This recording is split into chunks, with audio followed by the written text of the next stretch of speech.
जी बिल्कुल, जैसा कि इस वक्त हम मौजूद हैं 7 प्रेस क्लब पर, जहां पर एनटीएस पास नौजवानों की जानिब से इस वक्त एहतजाजी मुजाहरा किया गया है। इसी हवाले से यहां पर मौजूद इन मुजाहरीन से भी बातचीत करते हैं कि उनके क्या मुतालबात हैं। ये हमारे मुतालबात हैं कि 2013 में हमने एनटीएस टेस्ट पास की, 9 साल गुजर गए हैं मगर हमें अभी तक ऑफ़र आर्डर नहीं दिए। इस वजह से हमने इंसाफ के लिए हाई कोर्ट हैदराबाद से रुजू किया। उन्होंने सेक्रेटरी एजुकेशन को एक आर्डर पास किया कि भाई इनके ऑफ़र आर्डर दिया जाए, मगर पता नहीं क्यों सेक्रेटरी एजुकेशन हमसे नारवा सलूक रखा हुआ है, अभी तक हमें ऑफ़र आर्डर नहीं दिए।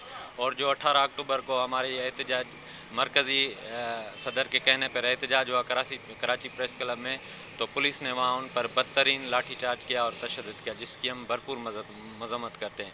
और सरदार शाह से और हमारे अपने सीएम सिंध साईं मुराद अली शाह से ये अपील करते हैं कि जो हमारा हक़ है हमें अपना ऑफ़र आर्डर दिए जाएं, ताकि हमारे में से बेचैनी दूर हो जाए। हमारे आगे की रायमल ये है कि 27 अक्टूबर को हमारा पूरी सिंध का एहतजाज होगा। अगर एहतजाज पे कुछ भी नहीं हुआ तो हम यहाँ से पूरा जामशोर ब्लॉक करेंगे, यहाँ से 7 का जो इंडस हाईवे वो ब्लॉक करेंगे। और हमारे जो जायज़ मुतालबात हैं, कोर्टों ने हमें अपने हक़ के लिए कोर्टों ने भी लिखा है कि इनको इनका हक़ दिया जाए, पर जो सेक्रेटरी एजुकेशन है वो हक़ देने के लिए कुछ भी राय अमल नहीं कर रहा।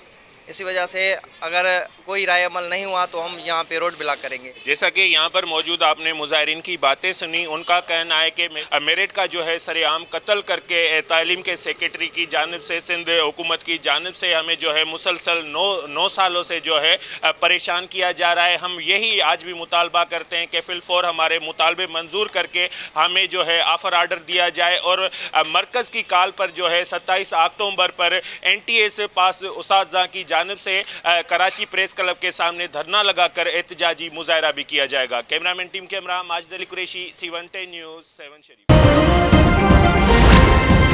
C110 न्यूज़, खबर की असल खबर।